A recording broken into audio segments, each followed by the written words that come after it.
Sélectionneur de l'Arabie Saoudite, Hervé Renard garde toujours la Côte d'Ivoire dans un coin de sa tête. Dans une interview accordée au confrère Supersport, le technicien français ne ferme pas la porte à un retour chez les éléphants, alors qu'il abat un boulot colossal avec l'équipe saoudienne. Eh bien, ça fait l'actu. Regardons cet élément vidéo. Hervé Renard de nouveau avec les éléphants. Le technicien français ne serait pas contre un retour sur le banc de la sélection ivoirienne avec laquelle il a remporté la CAN 2015. C'est du moins ce qui ressort de l'interview qu'il a accordée au quotidien ivoirien Supersport dans sa parution de ce mardi. Je suis parti sur un goût d'inachevé. Si les dirigeants ont besoin de moi, qu'ils me le fassent savoir, a-t-il affirmé, avant d'ajouter que ce sera un immense honneur de revenir un jour à la tête de l'encadrement technique des éléphants. Alors que la question du prochain sélectionneur de la team Orange se pose avec acuité, la sortie de Renard a tout l'air d'un appel du pied. Hervé Renard qui dit avoir éprouvé de la tristesse après l'élimination, des Ivoiriens seraient visiblement disposés à renouer le bilan en cas d'un signal fort, alors qu'il conduit avec brio la sélection d'Arabie Saoudite. Il faut rappeler qu'après la victoire à la CAN 2015, le double champion d'Afrique avait tout le loisir de poursuivre l'aventure en orange. Mais pour des raisons qui lui sont proches, Renard avait décliné l'offre de Rempilé.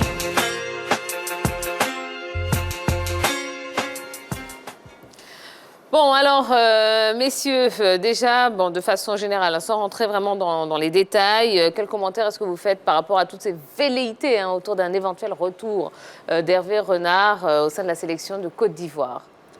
Je pense personnellement que c'est une déclaration qui est maladroite parce que lui est en poste et la sélection dont il parle, c'est-à-dire la sélection de Côte d'Ivoire, a aussi un entraîneur qui, jusqu'à preuve du contraire, est toujours en poste. Tout à fait. Et voilà, en termes d'éthique dans le domaine, et surtout que cet entraîneur en question est son poulain, est celui à qui l'image est associée peut-être à tout jamais dans le monde du football. Qui dit Patrice Baumel dit Hervé Renard. Qui dit Hervé Renard dit Patrice Baumel, enfin disait, jusqu'à ce que leur chemin se sépare récemment. Mais c'est une déclaration qui est malvenue pour moi. D'accord. Et oui, Boris? Ça fait toujours plaisir de voir des entraîneurs avoir de l'intérêt pour l'équipe nationale de Côte d'Ivoire et voir Hervé Renard faire de telles déclarations. Oui, ça fait plaisir. On peut s'en réjouir parce qu'on se dit qu'avec une telle déclaration, les éléphants de Côte d'Ivoire ont toujours la cote auprès de grands techniciens, de bons techniciens. Maintenant, après de juger, est-ce que c'est maladroit ou pas, je pense que dans le milieu du football, ça a toujours existé. Des entraîneurs qui sont en poste ailleurs et puis qui lorgnent le poste d'un autre coach. Ça, c'est partout. C'est quelque chose qui existe. Maintenant, à quoi toutes ces déclarations-là, on doit s'attendre? Ça, c'est la grande question. Voilà. Donc, moi, je pense que c'est quand même intéressant de voir cela de la part d'Hervé Renard. Didier Six, la même question, hein? Ce que tu viens de dire, c'est pas ma politique de vie en tant qu'entraîneur. C'est pas mon... Moi, il y a un mec qui est en place, que j'apprécie en plus.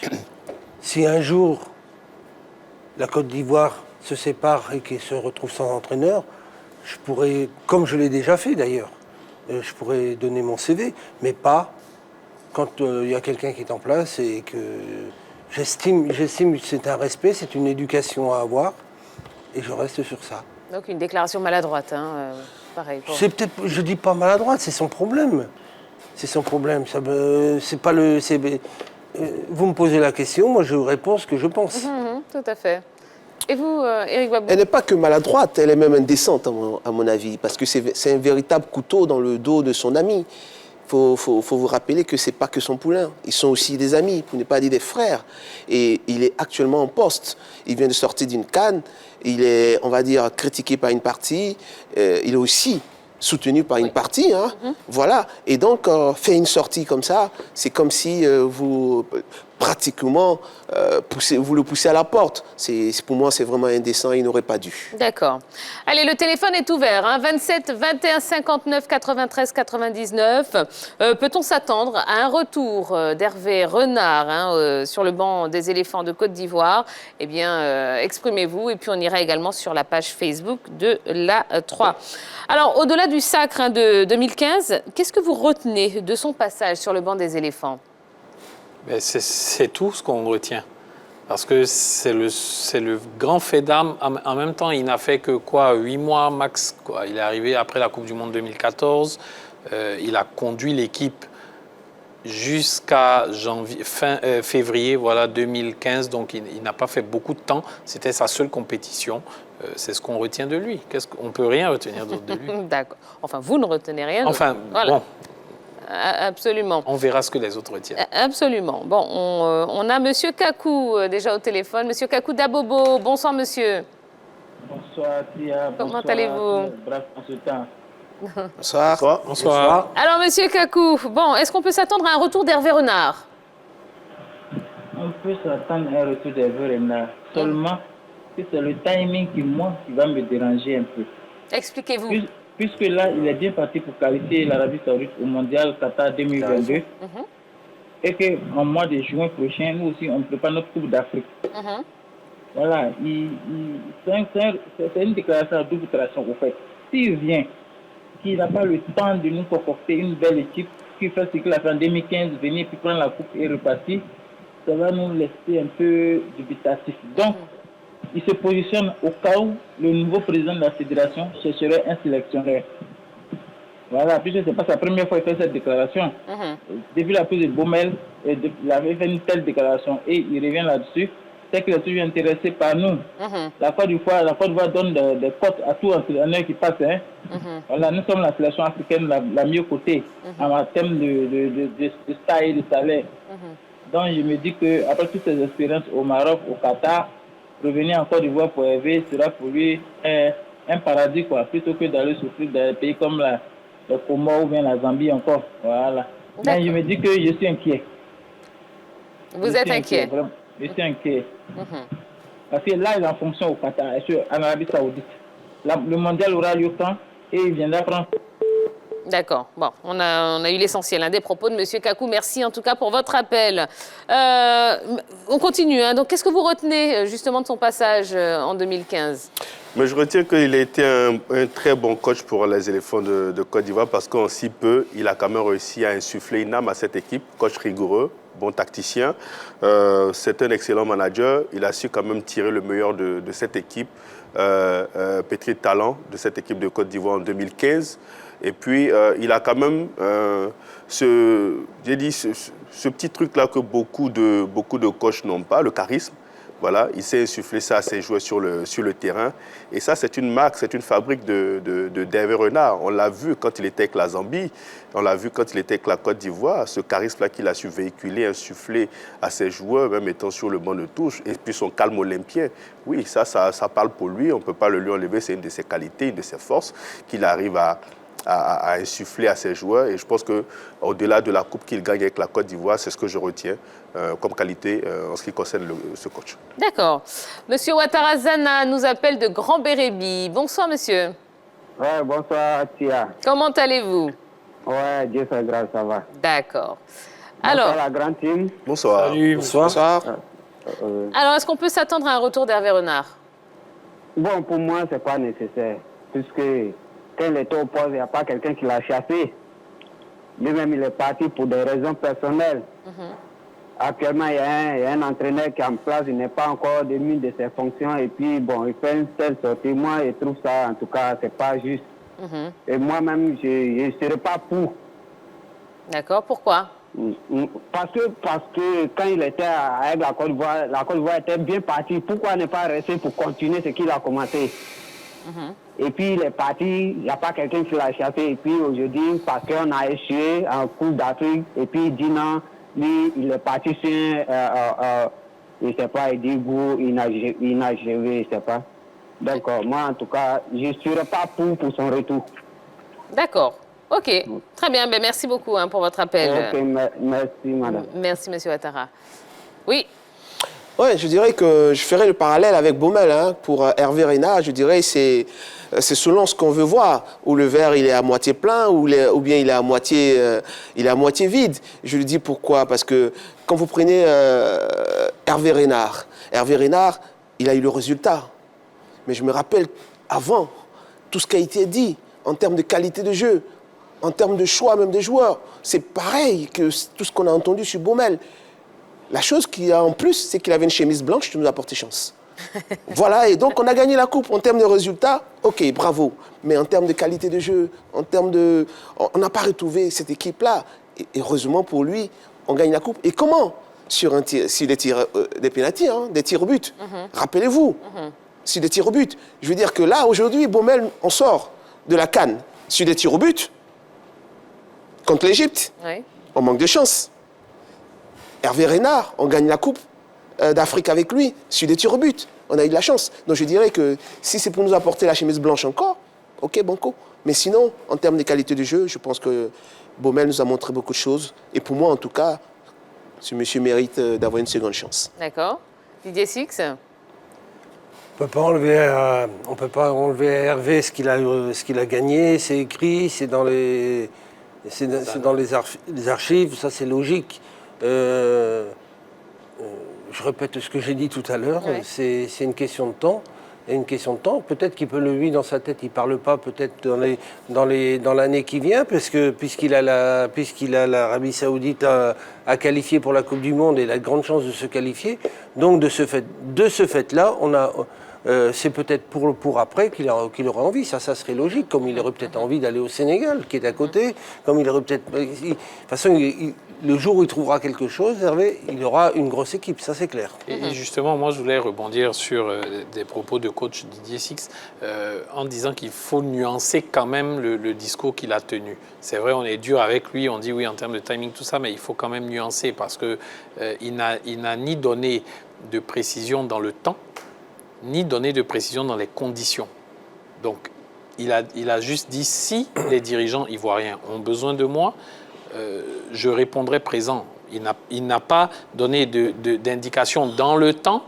Ah non, mais ça peut être après la CAN 2023, ça peut être après la Coupe du Monde 2022. Mais dans ce cas, pourquoi fait-il cette déclaration? Je pense que c'est clair. Hein. Écoute, Je pense que c'est clair, et faut pas chercher... il n'a surtout pas donné dans les conditions. Ça peut ne pas pour être, ça il a peut dit, pour ne pas être coach. J'ai plus les Ça mots peut pour exacts, être mais en peut-être- tout cas, Il a dit qu'il est triste. il est triste de l'élimination de la Côte Mais d'Ivoire. bien donc on entendu, comprend bien que c'est mais pour ça, lui. ça peut peut-être être pour un Je pense poste de que manager de l'équipe. La vie est plus intéressante à Abidjan qu'à Riyad aussi. Non, mais même pour être sérieux, son discours est clair. Hein. Et puis la sortie, le timing même de sa sortie dit tout Ça, on sur est ses d'accord, intentions. ça, on est tous d'accord Voilà. là-dessus, c'est un peu pour nous. Voilà, très bien. Un autre monsieur Ouattara, mais cette fois-ci, nous appelle de Bondoukou. Bonsoir, monsieur Ouattara. Bonsoir Pierre, bonsoir à toute la grande team. Bonsoir. Alors, monsieur Ouattara, est-ce qu'on peut s'attendre à un Bonsoir. retour d'Hervé Renard? S'attendre à un retour d'Hervé Renard, je pense que ça ne résout pas le problème de l'équipe nationale de Côte d'Ivoire. Voilà, posons-nous la question. Regardons un peu sur les 10 dernières années. L'entraîneur, sinon le sélectionneur qui a fait une bonne prestation, qui a émerveillé les Ivoiriens à travers donc un fond de jeu, avec la qualité de jeu qu'il faut, digne donc d'une équipe de Côte d'Ivoire, c'est bien sûr M. Zawi François. Hervé Renard, il a eu la chance, il a remporté la Coupe d'Afrique en 2015 avec les éléphants, mais en termes de jeu, la Côte d'Ivoire n'a pas produit de jeu avec Hervé Renard. Donc j'attends un retour d'Hervé Renard, je ne pense pas que ça pourra résoudre le problème de l'équipe nationale de Côte d'Ivoire. Le problème, il est ailleurs. Voilà, le problème, il est ailleurs. Quand on regarde un peu M. Zawi François, avec les éléphants en 2012, je crois en 2012, mais c'était l'équipe de rêve. C'était l'équipe de rêve. On était fiers des éléphants quand on voyait la prestation, la qualité des joueurs. On se disait, mais il y avait un message qui était passé. Le problème, excusez-moi de le dire, moi je pense que le problème des éléphants de Côte d'Ivoire, c'est la direction, je dirais, de la FIF. Parce qu'on ne prend pas les personnes. Bon, posons-nous la question. Qu'est-ce qui a poussé Zawi François à partir? Sinon, qu'est-ce qui a fait partir Zawi François? Après une bonne prestation à la Coupe d'Afrique, et puis après la CAN, bon, on le remercie. comme ça. Mais jusqu'à présent, les Ivoiriens n'ont pas compris. Et il y a certains Ivoiriens comme moi qui se posent la question. Pourquoi M. Zawi est parti? Pourquoi jusqu'à présent, on n'a pas trouvé encore la réponse. Le fait de changer des entraîneurs, ce n'est pas le problème. Faire venir Hervé Renard ne résoudra pas le problème des éléphants de Côte d'Ivoire.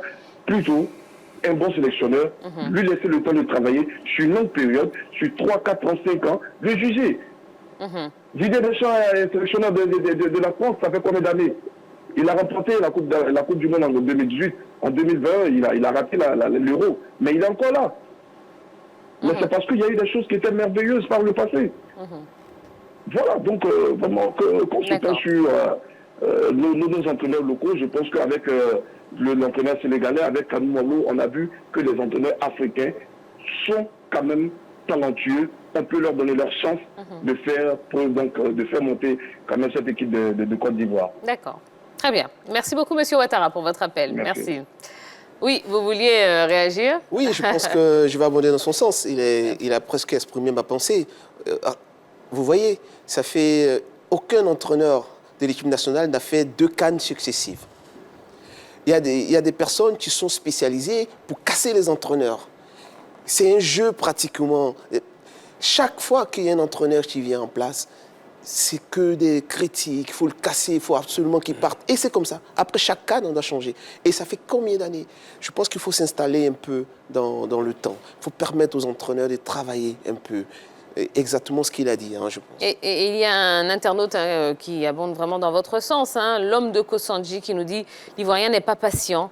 Après un échec, il pense directement à un limogeage. » Bon. Exactement ce que le monsieur vient de dire, absolument. Exactement ce que je pense aussi. Je pense qu'il faut s'installer un peu dans le temps, quitte à trouver, accompagner le coach.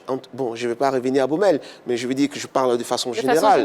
De façon générale, il faut permettre au coach en place de travailler sur le temps. Il a donné l'exemple de Deschamps tout à l'heure. Deschamps a eu des échecs. Ce n'est pas pour autant que c'était l'entraîneur qu'il fallait chasser immédiatement. Il a pu travailler, il a fait son groupe, il connaissait ses joueurs, il a pu apporter du sang neuf, il a pu retirer certains, il a fait tourner, rappelez-vous l'épisode Benzema. Aujourd'hui, voilà Benzema qui est là. Il a eu des problèmes avec Benzema. Aujourd'hui, parce qu'il est là, Benzema revient. Et c'est le Benzema qu'on trouve... Voilà, un entraîneur a besoin de tout cela. Il peut faire des erreurs, il peut se tromper, il peut les corriger et il gagne en expérience. Imaginez-vous sortir d'une CAN pareille, si un entraîneur n'a pas grandi, à quel moment il grandira? On apprend. Didier Six? Je suis un peu d'accord sur ce qu'a dit le téléspectateur. Le téléspectateur. La seule chose, c'est qu'il a parlé de 2012. En 2012, on est en 2022. Les choses ont changé. Énormément changé. En Afrique, notamment. Par l'intervention d'Aliou Cissé qui a monté le truc, par l'intervention qui sont des locaux, parce qu'ils ont appris et ça a fait beaucoup. Mais vous avez qui en quart de finale? La Gambie, vous avez la Guinée équatoriale, qui n'aurait jamais été là. Vous avez aujourd'hui... C'était des lourds avant, il n'y avait que des lourds dans les quarts de finale. Là, il y a eu des équipes qui ont surpris et qui étaient au niveau du Cameroun, qui étaient au niveau de l'Égypte et autres. Donc, le football africain a progressé par le bas, a monté vers le haut. Et c'est ce qui fait un rapprochement énorme. Maintenant, sur le cas d'un entraîneur, on peut pas vivre. Quand on est entraîneur, on peut pas vivre. Moi, j'ai travaillé 2 ans et demi en Guinée comme un dingue. J'ai mis l'équipe de 29 ans d'âge à 24 ans d'âge en faisant des résultats, en les qualifiant pour la CAN. Et ils m'ont foutu dehors, se disant, parce qu'on était allé on avait fait tous nos matchs au Maroc, qui était notre principal concurrent, et tous les matchs qu'on a fait au Maroc, le Maroc a joué que chez lui pour la qualification de la Coupe du Monde. Donc c'était impossible, Et moi, j'en ai fait que 2 parce que je suis tombé malade à la sortie du 2e match. Ils se sont pas gênés. C'est notre... On le sait quand on est entraîneur qu'on est sur un siège éjectable et que l'on sait qu'on peut à tout moment. Il y a beaucoup de personnes aussi qui sont des soi-disant conseillers et qui sont catastrophiques. D'accord. Il faut le dire. Alors, je voudrais qu'on retourne un petit peu le problème. Qu'est-ce qui ferait d'Hervé Renard l'entraîneur idéal des éléphants? Bon, peut-être pour son passé qu'il a eu avec cette équipe nationale de Côte d'Ivoire. Quand il est arrivé à la tête de cette sélection, il avait été quand même applaudi par les supporters ivoiriens. Ils étaient vraiment contents de l'avoir comme coach parce qu'on se disait que oui, lui, il allait apporter un peu plus de discipline, un peu plus de rigueur tactique à cette équipe nationale de Côte d'Ivoire. Et lors de la CAN 2015, effectivement, il y avait cette rigueur tactique-là qui manquait un peu à cette formation ivoirienne par le passé, lors des éditions précédentes de la Coupe d'Afrique des Nations. Et après, il a su aussi apporter de nouveaux joueurs. Les Eric Bailly, les Canons, ne faisaient pas partie des joueurs qui avaient participé aux éliminatoires. Mais pour la CAN, ils y étaient et ils ont montré de quoi ils étaient capables. Et on s'est dit, tiens, mais un tel technicien qui a cette possibilité de nous faire venir des joueurs méconnus et qui confirment, oui, ça parle aussi pour lui. Ça montre toute la grande intelligence du technicien qu'il est et de savoir injecter du sang neuf dans l'équipe nationale de Côte d'Ivoire et d'avoir des résultats. Parce que sur cette édition, oui, on a gagné. Ça, c'est un résultat qui parle pour lui et qui fait qu'aujourd'hui, quand on entend le nom de Hervé Renard, bien, on se dit, ça, c'est un entraîneur de pointe de talent qui peut nous apporter quelque chose. D'accord. Monsieur Diomandé nous appelle de Boaké. Bonsoir, Monsieur Diomandé. Oui, bonsoir, madame. Comment allez-vous? Oui, je vais bien. D'accord. Alors, Monsieur Diomandé, est-ce qu'on peut s'attendre à un retour d'Hervé Renard? Allô? Oui, allô? Oui, on vous entend, allez-y. Ok. Bon, moi, mon souci, c'est pas, comment on appelle là, c'est pas le retour d'Hervé Renard qui est mon souci. Allô? Oui, allez-y. Voilà, je disais, c'est pas le retour d'Hervé Renard qui va résoudre le problème des sélections africaines. Voilà, seulement moi, ce que j'ai remarqué, c'est que les nations africaines ne sont jamais patientes. Voilà, quand vous prenez les grandes nations telles que la France, avec, comment on appelle là, avec leur entraîneur qui est actuellement là, il a duré sur le banc. Donc, il s'est habitué à son équipe, il a bâti une équipe. Quand vous prenez une équipe comme l'Allemagne, c'est cette année même qu'ils ont changé leur entraîneur. Quand vous prenez Joachim Löw, je ne me trompe pas, il a joué au moins 3 mondiales. Donc, je pense que ce n'est pas le retour d'Hervé Renard qui va faire de la magie. Rien tout sa tête, il a gagné la Coupe d'Afrique. Mais je pense qu'avec cette sélection, nous devons être patients. Les équipes africaines, les nations africaines doivent être patientes avec leur entraîneur. Même s'il faut prendre 10 ans. Je prends toujours l'Allemagne. Joachim Löw, il a fait plus de 12 ans. Puis il est bon. Il vient d'être remplacé par, comment on appelle là, à son prédécesseur. Et ce dernier qui vient d'arriver, il va prendre tout son temps pour bâtir une équipe de fous. Donc c'est ce que les nations africaines doivent faire. Aujourd'hui, s'il y a un retour que nous devons prendre, s'il y a quelqu'un que nous devons prendre, moi je préfère qu'on prenne soit, comment il s'appelle là, Xavi François qui vienne. Parce qu'il n'est pas mal. Pourquoi quand il est parti, on n'a pas parlé de son retour? Et puis c'est plutôt sur le retour des Renard, on s'attarde. Parce qu'il y a un grand entraîneur. Celui-là, si on lui donnait le temps, je pense qu'il va bâtir une très bonne équipe.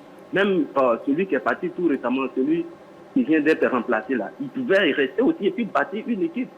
Mais il faut que l'entraîneur soit européen, africain, asiatique, donnez-lui le temps. Avec le temps, il peut bâtir une meilleure équipe.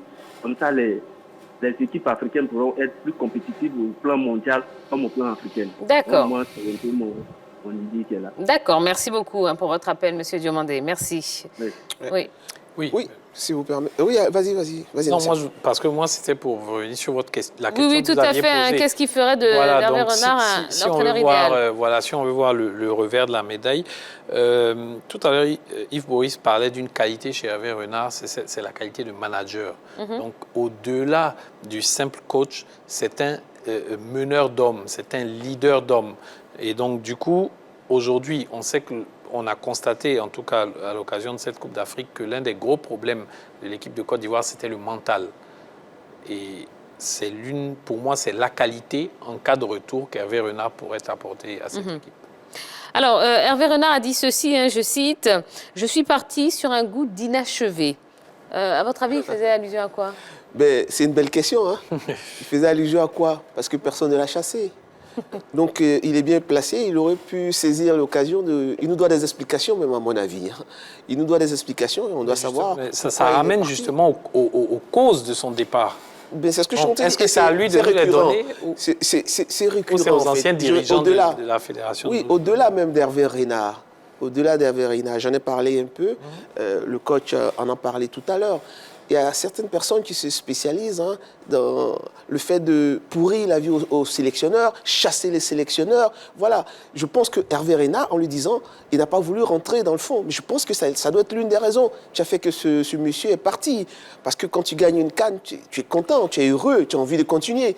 Pourquoi tu pars? Il y a beaucoup de choses qui se font dans l'instance dirigeante, et des personnes qui tournent autour de l'équipe nationale. Je pense que c'est un environnement.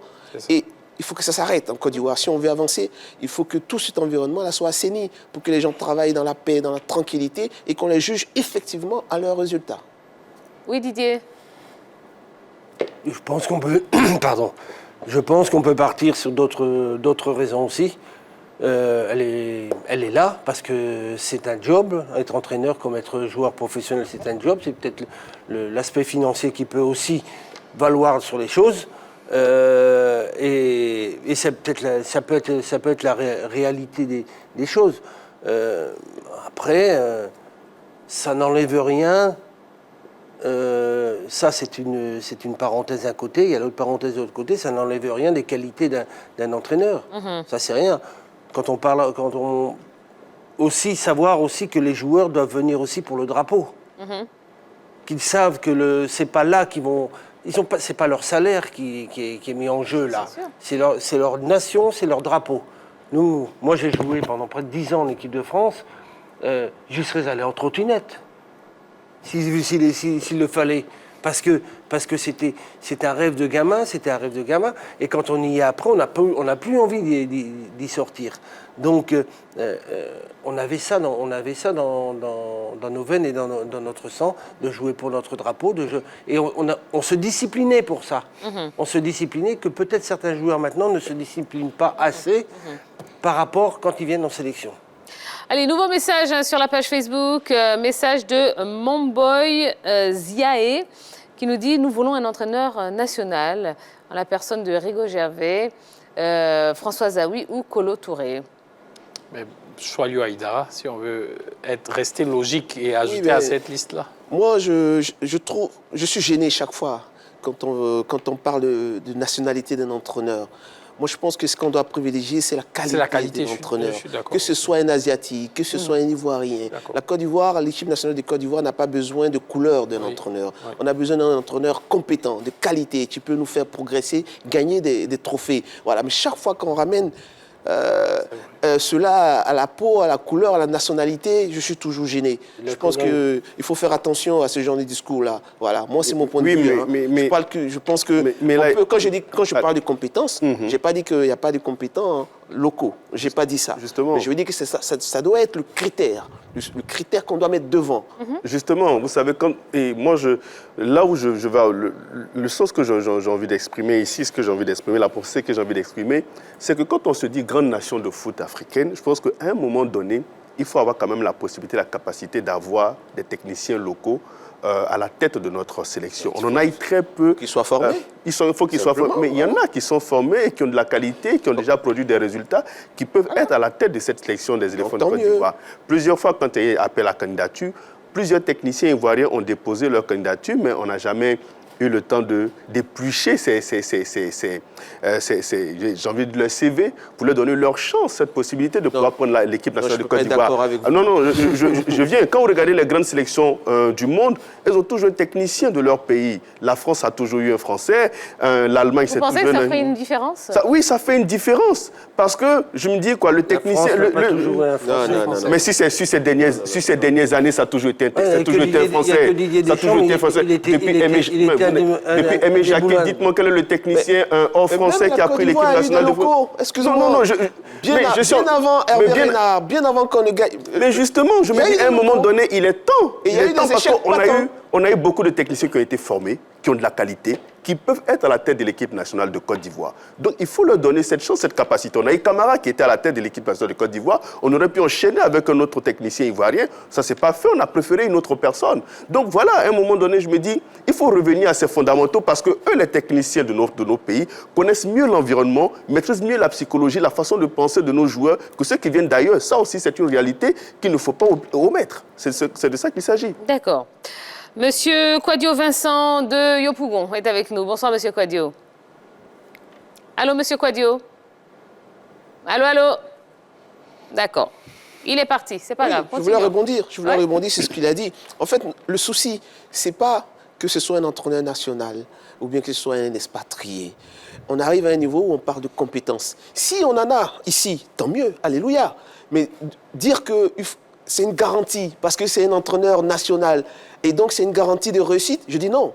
Ça ne doit pas être le critère. Le critère qui est prépondérant, le plus important, c'est la compétence.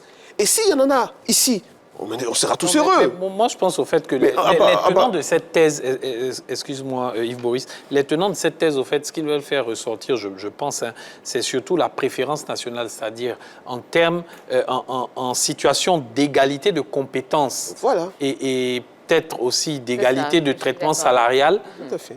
qu'on privilégie le Absolument. national à l'expatrié. Je pense que c'est surtout l'idée qui veut être véhiculée. Et cette idée-là, Mais- on peut la partager tous. Mais justement, quand on prend un Patrice Baumel, un monsieur comme Rigaud Gervais n'a rien à lui envier en termes d'expérience. Quand même, Rigaud Gervais, on l'a vu avec l'équipe du FC San Pedro, il a joué la finale de la Coupe de la Confédération 2014 avec cette équipe de San Pedro. Il a la qualité, il a la possibilité de pouvoir aujourd'hui prendre l'équipe nationale de Côte d'Ivoire au regard quand même de son expérience et de son vécu avec cette équipe du FC San Pedro. Oui, il y a de la qualité et aujourd'hui, il faut que nos dirigeants se penchent un tout petit peu vers nos techniciens locaux. C'est ça qu'il s'agit. Est-ce que vous savez qu'en termes d'entraîneurs locaux, on a aussi des expériences qui ne sont pas forcément valorisantes. On ne va pas rentrer dans les détails, mais il y a tellement de choses. Vous voyez les grandes nations du C'est pour monde, ça que je vous dis. même qu'ils ont un technicien local qui fait une mauvaise compétition, vous ne les verrez jamais en train d'aller prendre un autre technicien expatrié Non, pour venir ça là-dedans. Non, on peut juger si ces dernières années, les grandes nations de foot n'ont jamais pris un technicien hors de leur pays. D'accord, très bien. Allez, toujours sur la page Facebook, Sébastien Kwame nous dit « Moi, je ne souhaite pas son retour en tant qu'entraîneur des éléphants de Côte d'Ivoire, car chaque jour a son histoire, voilà, et son histoire est passée. Hein, et il parle évidemment d'Hervé Renard. Alors, à votre avis, est-ce que Hervé Renard se positionne comme un favori à la succession éventuelle de Patrice Baumel, son ancien adjoint? Pour moi, c'est même pas la peine. Moi, je suis catégorique. Je pense que non. Je ne suis pas en train de dire qu'il faut forcément garder Baumel ou pas. Hein. Mais pour moi, je pense que Hervé Renard, aujourd'hui, n'a pas le profil pour être l'entraîneur de l'équipe nationale de Côte d'Ivoire. D'accord, Didier? Il a pour lui le aura d'avoir gagné la CAN en 2015. Ce que je suis assez surpris, c'est la réflexion des téléspectateurs par rapport à... Parce que sincèrement, je pense que j'aurais plus pensé qu'il y ait un... Il serait pour son retour? Plus pour son retour. Et là, il y en a plus qui sont point d'interrogation. Oui. D'accord. Et Boris? Ça va dépendre d'abord des dirigeants qui seront à la tête de notre fédération. Il y a d'autres techniciens qu'il faut peut-être faire venir. Je pense que Hervé Renard a eu son temps avec l'équipe nationale de Côte d'Ivoire. Aujourd'hui, il y a d'autres techniciens qui se bousculent à la porte des éléphants. Et d'ailleurs, j'ai envie de signifier quelque chose assez rapidement. Hervé Renard n'est pas le seul technicien qui a évoqué l'envie d'entraîner l'équipe nationale de Côte d'Ivoire. Il y a le Sud-Africain Pitso Mossiman, par exemple, avant même le début de la Coupe d'Afrique des Nations, qui avait déjà engagé les hostilités. Donc, pour dire que l'équipe nationale de Côte d'Ivoire intéresse beaucoup de personnes et Hervé Renard n'est pas le seul. On peut aussi explorer d'autres voies, pourquoi pas, qui pourraient être bénéfiques. Mais avoue sincèrement que c'était complètement indécent, le Sud-Africain, ce qu'il a fait. Bien sûr. Celui-là, même pas, je le mettrais en audition. Après, est-ce qu'Hervé Renard se positionne, peut-être lui, personnellement, dans son esprit, mais... honnêtement, je pense que pour l'instant, le cercle n'est circonscrit qu'à lui. Mais en même temps, connaissant Hervé Renard, qui a une très bonne communication, je me dis, il ne fait pas cette sortie de façon fortuite ou gratuite. Forcément, il a dû prendre déjà attache avec certains dirigeants ici au pays qui l'ont sûrement encouragé à faire cette sortie pour qu'on puisse plutôt regarder dans sa direction que dans la direction d'un autre technicien. Donc attention à la communication qui est faite parce qu'elle est quand même calibrée juste après l'élimination des éléphants. Il fait une telle sortie et quand on sait qu'il a eu un passé glorieux avec l'équipe nationale de Côte d'Ivoire, tiens, tout de suite, ça donne des idées. Allez, dernière question, ce sera la question LGT, je vous la pose, on va faire un petit tour de table sans forcément développer dessus. Peut-on s'attendre à un retour d'Hervé Renard? Non. Non pour vous? Possible. Ok. Didier? Joker pour moi. Joker? Non. Non? Bon, eh ben voilà. Allez. On va marquer la première pause de la soirée. Juste après, eh bien, on va vous proposer un focus. Oui, nos envoyés spéciaux au Cameroun ont rencontré... Oui, Didier Six? Oh, je suis... D'accord. Pardon, excuse-moi. C'est pas grave, c'est pas grave. On est en direct, il n'y a pas de souci. C'est pas grave. Allez, le focus, juste après, eh bien, ce sera avec le fondateur de Génération Foot. Vous savez, cette... oui, là où naissent beaucoup de stars. Ben oui, on va en parler. Et puis, on fera un point sur le Sénégal avec Mané et le Sénégal qui joue gros. Ce sera demain à suivre sur la 3, bien évidemment. Allez, ne bougez pas, on revient juste après la pub.